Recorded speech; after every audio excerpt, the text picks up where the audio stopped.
welcome to Learn with Weird Buddies.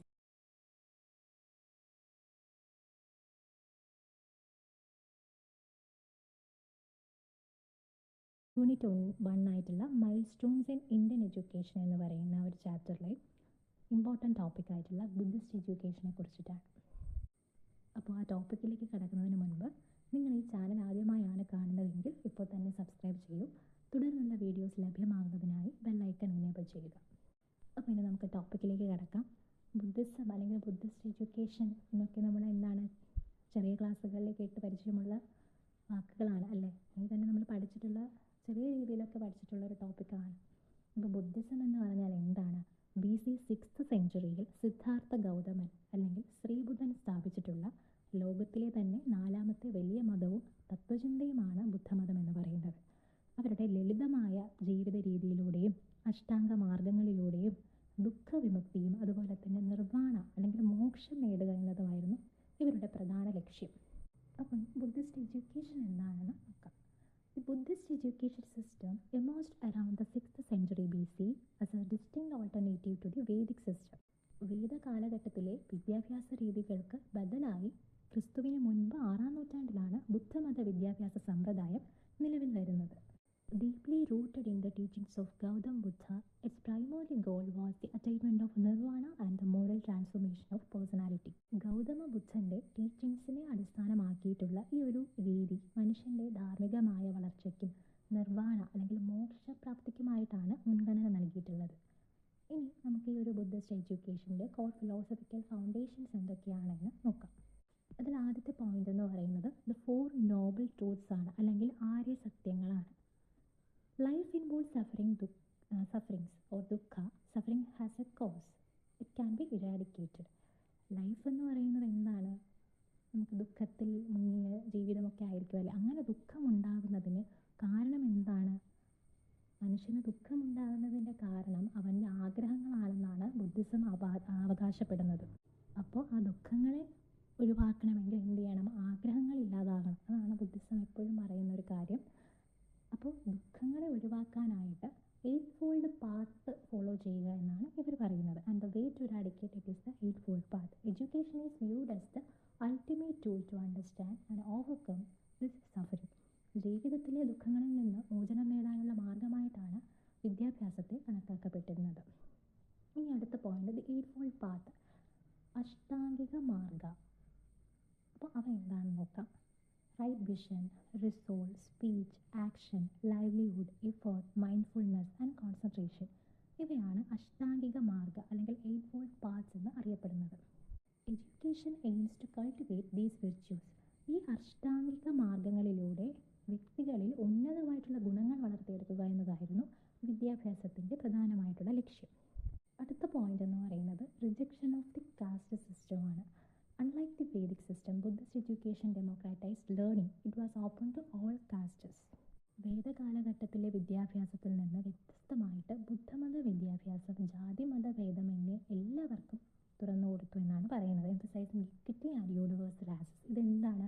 വിദ്യാഭ്യാസത്തിൽ സമത്വവും ജനാധിപത്യ മൂല്യങ്ങളും കൊണ്ടുവരാനായിട്ട് സഹായിക്കും. എന്നിരുന്നാലും ഇങ്ങനെ എല്ലാ ജാതിമത ഭേദമന്യേ എല്ലാവർക്കും വിദ്യാഭ്യാസം തുറന്നു കൊടുത്തു എന്ന് പറയപ്പെടുന്നെങ്കിലും ചില വിഭാഗക്കാർ, അതായത് ഗുരുതരമായ എന്തെങ്കിലും രോഗമുള്ളവർ, ശാരീരിക വൈകല്യമുള്ളവർ, എന്തെങ്കിലും കുറ്റകൃത്യങ്ങൾക്ക് ശിക്ഷിക്കപ്പെട്ട വ്യക്തികൾ, സോൾജിയേഴ്സ് എന്നിവരെ ഈ ഒരു ബുദ്ധവിഹാരങ്ങളിലേക്കുള്ള എഡ്യൂക്കേഷൻ എൻട്രിക്ക് വേണ്ടി അല്ലെങ്കിൽ ബുദ്ധവിഹാരങ്ങളിലേക്കുള്ള ഒരു അഡ്മിഷന് വേണ്ടി അതിൽ നിന്നൊക്കെ ഇവരെ എന്ത് ചെയ്തിരുന്നു? ഒഴിവാക്കപ്പെട്ടിരുന്നു. അപ്പോൾ ഇത്രയുമാണ് ഇതിൻ്റെ കോർ ഫിലോസഫിക്കൽ ഫൗണ്ടേഷൻസ് എന്ന് പറയുന്നത്. ഇനി നമുക്ക് കീ ഒബ്ജക്റ്റീവ്സ് എന്തൊക്കെയാണെന്നുള്ളത് നോക്കാം. ഈ ഒരു ബുദ്ധിസ്റ്റ് എഡ്യൂക്കേഷൻ്റെ ലക്ഷ്യങ്ങൾ എന്തൊക്കെയാണ് എന്നുള്ളത് നോക്കാം. അതിലൊന്നാമത്തേത് ക്യാരക്ടർ ബിൽഡിംഗ് ആണ്, അതായത് സ്വഭാവ രൂപീകരണം. The primary focus was on moral development, mental discipline and wisdom. ഈ ഒരു ക്യാരക്ടർ ബിൽഡിംഗ് അല്ലെങ്കിൽ ഒരു സ്വഭാവ രൂപീകരണത്തിനാണ് പ്രധാനമായിട്ടും ആദ്യം അവർ ഇമ്പോർട്ടൻറ്റ് കൊടുത്തത്. ആദ്യത്തെ എയിമെന്ന് പറയുന്നത് എന്താണ്? ലക്ഷ്യമെന്ന് പറയുന്നത് എന്താണ്? മോറൽ ഡെവലപ്മെൻറ്റും മെൻ്റൽ ഡിസിപ്ലിനും വിസ്ഡം ഇതൊക്കെ എന്ത് ചെയ്യുക? അതിന് കൂടുതൽ ഫോക്കസ് കൊടുക്കുക എന്നുള്ളതായിരുന്നു. ക്യാരക്ടർ ബിൽഡിംഗ് അതായിരുന്നു ആദ്യത്തെ പ്രധാനപ്പെട്ട ലക്ഷ്യം എന്ന് പറയുന്നത്. ഇനി രണ്ടാമത്തെ ലക്ഷ്യം എന്ന് പറയുന്നത് അറ്റൈൻമെൻറ്റ് ഓഫ് നിർവ്വാണ, അതായത് ആത്മീയ മോചനം spiritual liberation from the cycle of birth and death. നമ്മുടെ ജനനത്തിനും മരണത്തിനും ഇടയ്ക്കുള്ള ആ ഒരു സൈക്കിൾ ഉണ്ടല്ലോ, അതിൽ നിന്നുമൊക്കെ നമുക്ക് എന്ത് ചെയ്യുക, ആ ഒരു സൈക്കിളിൽ നിന്നും മോചനം നേടുക, നിർവ്വാണ പ്രാപിക്കുക അല്ലെങ്കിൽ മോക്ഷം നേടുക എന്നൊക്കെ നമ്മൾ പറയില്ലേ, ഇതാണ് അറ്റൈൻമെൻറ്റ് ഓഫ് നിർവ്വാണ. അതാണ് അടുത്ത ഒബ്ജക്റ്റീവ് എന്ന് പറയുന്നത്. അടുത്ത പ്രധാനപ്പെട്ട ഒബ്ജക്റ്റീവാണ് ഓൾ റൗണ്ട് ഡെവലപ്മെൻറ്റ്. ഈ ഒരു വാക്ക് എല്ലായ്പ്പോഴും വിദ്യാർത്ഥികൾ എല്ലായ്പ്പോഴും പഠിക്കുന്ന ഒരു വേർഡാണ് അല്ലേ, ഓൾ റൗണ്ട് ഡെവലപ്മെൻറ്റ് എന്ന് പറയുന്നത്. നമ്മുടെ സൈക്കോളജിയിലൊക്കെ ഒത്തിരി തവണ പഠിക്കുന്ന ഒരു വേർഡാണ്. അതായത് എന്താണ്, ആ കുട്ടിയുടെ എല്ലാ മേഖലയിലും, ഒരു കുട്ടിയുടെ എല്ലാ മേഖലകളിലുമുള്ള ഒരു വളർച്ച ഉറപ്പാക്കുക എന്നുള്ളതാണ്. Balancing physical, mental, intellectual and spiritual growth അല്ലേ, സർവോന്മുഖമായിട്ടുള്ള ഒരു വികസനം, കുട്ടിയുടെ ശാരീരികവും മാനസികവും ബുദ്ധിപരവുമായ വളർച്ച ഉറപ്പാക്കുക എന്നുള്ളതാണ് അടുത്ത ഇമ്പോർട്ടൻ്റ് ആയിട്ടുള്ള ഒരു ഒബ്ജക്റ്റീവ് എന്ന് പറയുന്നത്. അടുത്ത ഒരു ഇമ്പോർട്ടൻ്റ് ഏരിയ ബുദ്ധിസ്റ്റ് എഡ്യൂക്കേഷനിലെ ഇമ്പോർട്ടൻ്റ് ഏരിയയാണ് എഡ്യൂക്കേഷണൽ സ്ട്രക്ചർ ആൻഡ് സെറിമണീസ് എന്ന് പറയുന്നത്. അതായത് ഒരു Buddhism introduced institutionalised education through monasteries and universities moving away from the isolated Gurukul system. ഈ ഒരു ബുദ്ധിസം ഇൻസ്റ്റിറ്റ്യൂഷണലൈസ്ഡ് ആയിട്ടുള്ള ഒരു എഡ്യൂക്കേഷനാണ് ഇൻട്രൊഡ്യൂസ് ചെയ്തത്. അതായത് അവരുടെ വിഹാരങ്ങളിലൂടെ, മൊണാസ്ട്രീസിലൂടെ ഇന്നത്തെ നമ്മൾ കാണുന്ന തരത്തിലുള്ള യൂണിവേഴ്സിറ്റീസ്, ഒരു സ്റ്റാൻഡേർഡ് ആയിട്ടുള്ള ഇൻസ്റ്റിറ്റ്യൂഷണലൈസ്ഡ് ആയിട്ടുള്ള ഒരു എഡ്യൂക്കേഷൻ സിസ്റ്റം ആയിരുന്നു അന്ന് അവരവിടെ പ്രൊവൈഡ് ചെയ്തിട്ടുണ്ടായിരുന്നത്. പണ്ട് ഉണ്ടായിരുന്ന ആ ഒരു ഗുരുകുല സിസ്റ്റമൊക്കെ മാറി യൂണിവേഴ്സിറ്റീസൊക്കെ സ്ഥാപിച്ചു. ഈ ഒരു ബുദ്ധമതത്തിലാണ് ആദ്യമായിട്ട് സ്ഥാപനവൽക്കരിക്കപ്പെട്ട വിദ്യാഭ്യാസം ആരംഭിക്കുന്നത്. പ്രധാനമായിട്ടും 2 സെറിമണീസാണ് ഈ ഒരു എഡ്യൂക്കേഷൻ സിസ്റ്റത്തിൽ ഉണ്ടായിരുന്നത്. അപ്പോൾ ഈ ഒരു 2 ചടങ്ങുകൾ അല്ലെങ്കിൽ സെറിമണീസിലൂടെയാണ് ഒരു വിദ്യാർത്ഥി ഒരു ബുദ്ധിസ്റ്റ് മൊണാസ്ട്രിയിൽ അഡ്മിഷൻ നേടിയിരുന്നത് അല്ലെങ്കിൽ അവൻ പ്രവേശനം നേടിയിരുന്നത് ഈ ഒരു 2 ചടങ്ങുകളിലൂടെ കടന്നു പോകുമ്പോഴാണ്. അതിൽ ഒന്നാമത്തെ ചടങ്ങാണ് പാബജ സെറിമണി എന്നറിയപ്പെടുന്നത്. ഇത് ആ കുട്ടിയുടെ 8ാം വയസ്സിൽ നടക്കുന്ന ഒരു ചടങ്ങാണ്. Mark entry into the monastery at the age of 8. The student shaves their head, dons yellow robes and takes the 3 vows or ത്രിശരണ. കുട്ടി എന്ത് ചെയ്യുന്നു, 8ാം വയസ്സിലാണ് ഇവിടെ അഡ്മിഷൻ നേടുന്നത്. ആ ഒരു സെറിമണിയാണ് പാബജ സെറിമണി എന്ന് പറയുന്നത്. കുട്ടി അവിടെ അഡ്മിഷൻ നേടിക്കഴിയുമ്പോൾ എന്താണ്, അവൻ്റെ തല മൊട്ടയടിക്കുക, മഞ്ഞ വസ്ത്രങ്ങൾ ധരിക്കുക, അതുപോലെ തന്നെ 3 ത്രിശരണങ്ങൾ എന്നറിയപ്പെടുന്ന വൗസ് പ്രതിജ്ഞ എടുക്കുക, ഇതൊക്കെ ചെയ്യാറുണ്ടായിരുന്നു. 3 vows അല്ലെങ്കിൽ ത്രിശരണ നമ്മൾ കേട്ടിട്ടുള്ള ഫെമിലിയർ ആയിട്ടുള്ള ഒന്നാണ്. അത് കേൾക്കുമ്പോൾ മനസ്സിലാകും. ബുദ്ധം ശരണം ഗച്ഛാമി, ധമ്മം ശരണം ഗച്ഛാമി, സംഘം ശരണം ഗച്ഛാമി. ബുദ്ധം ശരണം ഗച്ഛാമി എന്ന് വെച്ചാൽ I take refuge in Buddha, ഞാൻ ബുദ്ധനിൽ അഭയം പ്രാപിക്കുന്നു എന്നാണ്. ധമ്മം ശരണം ഗച്ഛാമി, I take refuge in Dhamma, ഞാൻ ധമ്മത്തെ അഭയം പ്രാപിക്കുന്നു. സംഘം ശരണം ഗച്ഛാമി, I take refuge in Sangha, ഞാൻ സംഘത്തിൽ അഭയം പ്രാപിക്കുന്നു. ഇങ്ങനെയാണ് ഈ ഒരു 3 vows അല്ലെങ്കിൽ ത്രിശരണ അവൻ പ്രതിജ്ഞ എടുക്കണമായിരുന്നു ഈ ഒരു പാബജ സെറിമണി എടുത്തതിന് ശേഷം. ഇതൊരു ഇനിഷ്യേഷൻ സെറിമണിയാണ്. കുട്ടി വിദ്യാഭ്യാസത്തിലേക്ക് അഡ്മിഷൻ നേടുന്ന സമയത്തുള്ള ആദ്യമായിട്ട് അഡ്മിഷൻ നേടുന്ന സമയത്തുള്ള ഒരു 12 വർഷ കാലയളവിലേക്ക് ഇനി അവൻ അവിടെയാണ്. അപ്പോൾ അതിന് വേണ്ടിയിട്ടുള്ള ഒരു ഇനിഷ്യേഷൻ സെറിമണിയാണ് ഈ ഒരു പാബജ സെറിമണി എന്നറിയപ്പെടുന്നത്. The student was then called Shramana and studied for 12 years. ആ കുട്ടി അവിടെ അഡ്മിഷൻ നേടിക്കഴിഞ്ഞാൽ പിന്നെ ആ കുട്ടി അറിയപ്പെടുന്നത് ശ്രമണ അല്ലെങ്കിൽ ശ്രമണൻ എന്നാണ്. അവൻ 12 വർഷത്തേക്ക് അവിടെയാണ് ഇനി പഠിക്കുന്നത്. അവൻ്റെ ബേസിക് എഡ്യൂക്കേഷൻ അവൻ്റെ 20 വയസ്സ് വരെ അവൻ അവിടെയാണ്, ആ വിഹാരത്തിലാണ് പഠിക്കുന്നത്. അടുത്ത ഒരു ഇമ്പോർട്ടൻ്റ് ആയിട്ടുള്ള സെറിമണിയാണ് ഉപസംപാദ സെറിമണി. ഇത് എന്താണ്, 20ാം വയസ്സിൽ, ആ കുട്ടിയുടെ 20ാം വയസ്സിലാണ് ഈ ഒരു സെറിമണി നടക്കുന്നത്. Occurs at the age of 20 after completing basic education. നമ്മൾ നേരത്തെ പറഞ്ഞതുപോലെ 8 വയസ്സിൽ തുടങ്ങി പാബജ സെറിമണിയോടുകൂടി അവൻ വിദ്യാഭ്യാസത്തിലേക്ക് കടക്കുന്നു. തുടർന്ന് 12 വർഷത്തെ ആ ഒരു കാലയളവിലുള്ള അവൻ്റെ ബേസിക് എഡ്യൂക്കേഷനൊക്കെ കംപ്ലീറ്റ് ആയി 20ാം വയസ്സിൽ അത് കംപ്ലീറ്റ് ആകുന്നു. അതിനുശേഷം ആ ഒരു കംപ്ലീറ്റ് ആവുന്ന സമയത്ത് നടക്കുന്ന ഒരു സെറിമണിയാണ് ഉപസംപാദ സെറിമണി എന്ന് പറയുന്നത്. The student undergoes an evaluation by a council of monks. ആ കുട്ടി എന്ത് ചെയ്യുന്നു, ഒരു കൂട്ടം മുതിർന്ന സന്യാസിമാരുടെ മുന്നിൽ ഒരു ഇവാലുവേഷൻ പ്രോസസ്സ് നടക്കും. നമുക്കിപ്പോൾ ഒരു പരീക്ഷ നടത്തുന്നത് പോലെ അവർക്ക് അങ്ങനെ ഒരു എക്സാം പോലെ ഒരു ഇവാലുവേഷൻ പ്രോസസ്സ് നടക്കുന്നുണ്ട് അവരുടെ മുന്നിൽ, മുതിർന്ന സന്യാസിമാരുടെ മുന്നിൽ.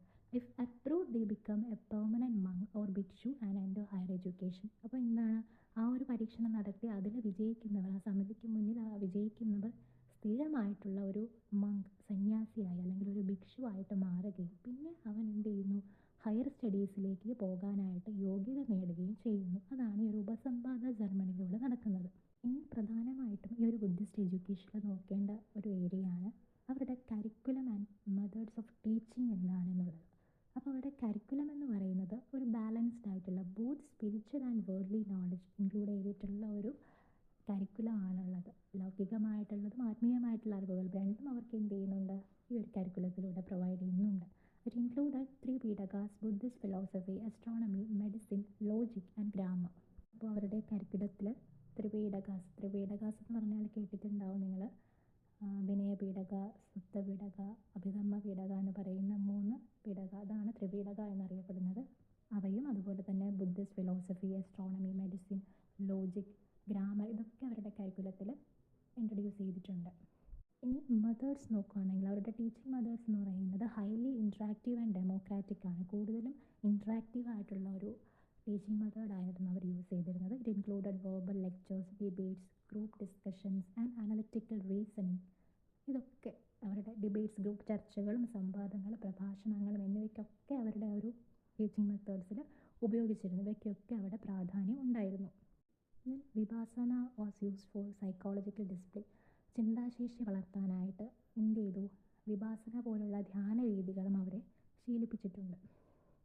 അതുമാത്രമല്ല ടീച്ചർ സ്റ്റുഡൻറ്റ് റിലേഷൻഷിപ്പ് എന്ന് പറയുന്നത് ഒരു കോർഡിയലായിട്ടുള്ളൊരു റിലേഷൻഷിപ്പായിരുന്നു. ഇനി ഇവരുടെ മേജർ സെൻറ്റേഴ്സ് ഓഫ് ലേണിംഗ് ആണ് നമുക്ക് നോക്കേണ്ടത്.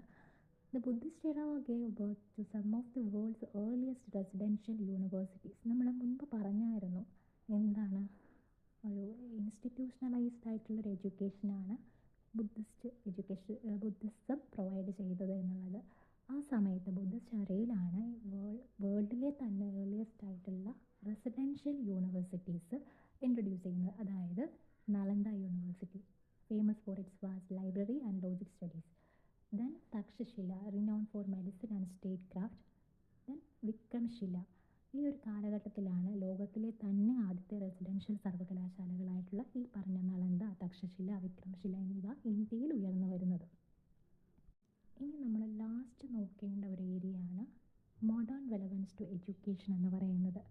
ഇന്നത്തെ ആധുനിക വിദ്യാഭ്യാസത്തിലുള്ള ഈ ഒരു ബുദ്ധിസ്റ്റ് എഡ്യൂക്കേഷൻ്റെ പ്രസക്തി എന്താണെന്നുള്ളത്. നമ്മൾ ഏതൊരു എക്സാം എടുത്താലും, നമ്മൾ ഏത് എക്സാമിലായിരുന്നാലും ഒരു എസ്സേ ക്വസ്റ്റ്യൻ ചോദിക്കുമ്പോൾ നമ്മൾ പാരഗ്രാഫായിട്ട് എഴുതാറുണ്ടല്ലേ. അങ്ങനെ എഴുതുന്ന സമയത്ത് നമ്മൾ ലാസ്റ്റ് നമ്മൾ കൺക്ലൂഡ് ചെയ്യുന്നതിന് മുൻപായിട്ട് ഇങ്ങനെ ഇന്നത്തെ ആധുനിക വിദ്യാഭ്യാസത്തിലുള്ള പ്രസക്തി കൂടി നമ്മൾ ഏതൊരു ടോപ്പിക്കാണെങ്കിലും എഴുതുന്നത് വളരെ നല്ലതായിരിക്കും. കാരണം അത് നമ്മുടെ ഇന്നത്തെ മോഡേൺ ആയിട്ടുള്ള എഡ്യൂക്കേഷനുമായിട്ട് കമ്പയർ ചെയ്ത് നമ്മൾ എഴുതുന്നതാണ്. അപ്പോൾ അത് വളരെ ഇമ്പോർട്ടൻ്റ് ആണ്. അതിൻ്റെ പോയിൻറ്റ്സ് നമുക്ക് സ്കോർ ചെയ്യാനായിട്ട് സഹായിക്കും. അപ്പോൾ അങ്ങനെ നമ്മൾ എക്സാം എഴുതുന്ന സമയത്ത് അങ്ങനെ എഴുതാനായിട്ട് ശ്രദ്ധിക്കണം. ഈ നമ്മുടെ BEd പേപ്പേഴ്സ്, എല്ലാ ജനറൽ പേപ്പേഴ്സിലും അങ്ങനെ തന്നെയാണ്. ഇന്നത്തെ ഒരു റെലവൻസ് വെച്ച്, എഡ്യൂക്കേഷൻ്റെ റെലവൻസ് വെച്ചിട്ട് എഴുതുന്നത് ഒരു ഇമ്പോർട്ടൻ്റ് ആയിട്ടുള്ള ഒരു കാര്യമാണ്. അപ്പോൾ അത് എങ്ങനെ എഴുതാനായിട്ട് ഉള്ള പോയിൻറ്റ്സ് പ്രത്യേകം നമ്മൾ എന്ത് ചെയ്യുക, അതുകൂടെ പഠിച്ച് വയ്ക്കുക. അപ്പോൾ നമ്മൾ കൺക്ലൂഡ് ചെയ്യുന്ന സമയത്ത് മോഡേൺ എഡ്യൂക്കേഷണൽ ഇംപ്ലിക്കേഷൻസ് എന്താണെന്ന് കൂടി അവിടെ എഴുതുന്നത് വളരെ എഫക്റ്റീവായിരിക്കും. അപ്പോൾ ഇവിടെ ഒന്നാമത്തെ പോയിൻ്റ് എന്ന് പറയുന്നത് ഇൻക്ലൂസീവ് എഡ്യൂക്കേഷനാണ്. ഇൻക്ലൂസീവ് എഡ്യൂക്കേഷൻ നമുക്കറിയാമല്ലോ, എല്ലാവരെയും ഉൾക്കൊള്ളുന്ന തരത്തിലുള്ള ഒരു എഡ്യൂക്കേഷനാണ്. അവിടെ എന്താണ്, ഒരു വേർതിരിവ് ഒന്നുമില്ല, എല്ലാ വിഭാഗത്തിലുള്ളവരെയും ഉൾക്കൊള്ളുന്ന ഒരു എഡ്യൂക്കേഷനാണ്. Opening education to all castes and establishing separate nunneries for women align directly with the modern concept of education for all and women empowerment. അല്ലേ, ഇന്നത്തെ നമ്മുടെ ഇൻക്ലൂസീവ് എഡ്യൂക്കേഷൻ പോലെ തന്നെ ജാതി, മത, ലിംഗഭേദമന്യേ എല്ലാവർക്കും വിദ്യാഭ്യാസം നൽകിയിട്ടുള്ള ഒന്നാണ് ബുദ്ധമത രീതി എന്ന് പറയുന്നത്. വുമൺ എംപവർമെൻറ്റിന് വേണ്ടിയിട്ടും വുമണിന് വേണ്ടിയിട്ട് പ്രത്യേകം എന്ത് ചെയ്യുന്നു, അവർ ഒരു നണ്ണറീസൊക്കെ അവിടെ സ്ഥാപിച്ചു. എന്നിരുന്നാൽ പോലും നമ്മൾ നേരത്തെ പറഞ്ഞു ചില വിഭാഗങ്ങളെ ഒഴിവാക്കിയിട്ടുണ്ടെന്ന് പറഞ്ഞു. അത് ഒഴിവാക്കി നേരത്തെ പറഞ്ഞായിരുന്നല്ലോ, സിവിയറായിട്ടുള്ള എന്തെങ്കിലും രോഗമുള്ളവരോ ഹാൻഡിക്യാപ്ഡ് ആയിട്ടുള്ളവരോ അല്ലെങ്കിൽ സോൾജേഴ്സോ എന്തെങ്കിലും പണിഷ് ചെയ്തിട്ടുള്ള ആരെങ്കിലും ക്രൈം ചെയ്തിട്ടുള്ള ആൾക്കാരെയൊക്കെ ഒഴിവാക്കിയിരുന്നു. എന്നത് ഒഴിവാക്കി ആ ഒരു ഇത് കളഞ്ഞു കഴിഞ്ഞാൽ പിന്നെ എന്താ, ജാതി, മത, ലിംഗഭേദമന്യേ എല്ലാവർക്കും അവർ വിദ്യാഭ്യാസം നൽകാനായിട്ട് ശ്രമിച്ചിട്ടുണ്ട്. അടുത്ത പോയിൻ്റാണ് ഇൻസ്റ്റിറ്റ്യൂഷണൽ ഓർഗനൈസേഷൻ എന്ന് പറയുന്നത്. അതായത് നമ്മൾ തൊട്ട് മുൻപ് പറഞ്ഞായിരുന്നു, shift from home based gurukuls to organised universities with residential quarters, libraries and lecture halls provide the blueprint for modern university system. നമ്മൾ നേരത്തെ 3 വേൾഡിലെ തന്നെ ഏർലിയസ്റ്റ് ആയിട്ടുള്ള യൂണിവേഴ്സിറ്റീസിനെ കുറിച്ച് പറഞ്ഞു അല്ലേ, നളന്ദ, തക്ഷശില, വിക്രംശില എന്നൊക്കെ. ഇങ്ങനെയുള്ള റെസിഡൻഷ്യൽ യൂണിവേഴ്സിറ്റീസ് ഇന്നത്തെ ഒരു മോഡേൺ യൂണിവേഴ്സിറ്റീസിനോട് താരതമ്യം ചെയ്യാൻ കഴിയുന്ന സാമ്യമുള്ള യൂണിവേഴ്സിറ്റീസ് അന്ന് ബുദ്ധമതത്തിൻ്റെ ആ ഒരു ബുദ്ധിസ്റ്റ് കാലഘട്ടത്തിൽ അവരവിടെ ഇൻട്രൊഡ്യൂസ് ചെയ്തിരുന്നു. ഇൻസ്റ്റിറ്റ്യൂഷണലൈസ്ഡ് ആയിട്ടുള്ള എഡ്യൂക്കേഷൻ പ്രൊവൈഡ് ചെയ്തിരുന്നു ആ സമയത്ത്. അത് ഇന്നത്തെ വലിയ കോളേജുകളും ഹോസ്റ്റലുകളും ലൈബ്രറികളും ഒക്കെ അതിൻ്റെയൊക്കെയുള്ള ഒരു ആദ്യകാലമായിട്ട് സംഘടിത രൂപമായിട്ട് അന്നുണ്ടായിരുന്നതാണ് അവരുടെ ബുദ്ധവിഹാരങ്ങൾ എന്ന് പറയുന്നത്. ലാസ്റ്റ് പോയിന്റ് എന്ന് പറയുന്നത് വാല്യൂ ബേസ്ഡ് എഡ്യൂക്കേഷനാണ്. മൂല്യാധിഷ്ഠിതമായിട്ടുള്ള വിദ്യാഭ്യാസം അന്ന് അവർ എന്ത് ചെയ്തിരുന്നു, പ്രൊവൈഡ് ചെയ്തിരുന്നു. അതിന് കൂടുതൽ ഊന്നൽ നൽകിയിരുന്നു. Emphasise on non violence, mindfulness and character formation is heavily reflected in modern frameworks like UNESCO's core pillars of learning. അഹിംസ, സമാധാനം, പരസ്പര ബഹുമാനം എന്നിങ്ങനെയുള്ള ആഗോള മൂല്യങ്ങളിൽ വളർത്താനായിട്ട് ഈ ഒരു എഡ്യൂക്കേഷൻ സിസ്റ്റം കൂടുതൽ ഊന്നൽ നൽകിയിട്ടുണ്ട്. അപ്പോൾ ഇത്രയൊക്കെയാണ് മോഡേൺ റെലവൻസ് ടു എഡ്യൂക്കേഷൻ എന്ന് പറയാനായിട്ട് നമുക്ക് പറ്റുന്ന പോയിൻറ്റ്സ് എന്ന് പറയുന്നത്. അപ്പോൾ നിങ്ങൾക്ക് മനസ്സിലായി കാണുമെന്ന് ഞാൻ വിശ്വസിക്കുന്നു. അപ്പോൾ നമ്മളിന്ന് പഠിച്ചത് എന്തായിരുന്നു? ബുദ്ധിസ്റ്റ് എഡ്യൂക്കേഷനെ കുറിച്ചിട്ടായിരുന്നു. അതിൽ നമ്മൾ ആദ്യം നോക്കിയ പോയിൻ്റ് എന്ന് പറയുന്നത് അതിൻ്റെ കോർ ഫിലോസഫിക്കൽ ഫൗണ്ടേഷൻസ് എന്തൊക്കെയായിരുന്നു എന്നായിരുന്നു. അതിനകത്ത് നമ്മൾ നോബൽ ട്രൂത്ത്സിൻ്റെ കാര്യം പറഞ്ഞു, അതുപോലെ തന്നെ 8 ഫോൾഡ് പാത്തിനെ കുറിച്ച് പറഞ്ഞു, പിന്നെ rejection of the caste system അതിനെക്കുറിച്ച് പറഞ്ഞു. പിന്നെ നെക്സ്റ്റ് നോക്കിയ പോയിൻ്റ് എന്ന് പറയുന്നത് ഈ ഒരു ബുദ്ധിസ്റ്റ് എഡ്യൂക്കേഷനിലെ കീ ഒബ്ജക്റ്റീവ്സ് എന്തൊക്കെയായിരുന്നു എന്നാണ്. അപ്പോൾ അതിലെന്താണ് character building, attainment of nirvana, all round development, ഇതൊക്കെയായിരുന്നു മെയിനായിട്ട് പറഞ്ഞിരുന്ന പോയിൻറ്റ്സ് എന്ന് പറയുന്നത്.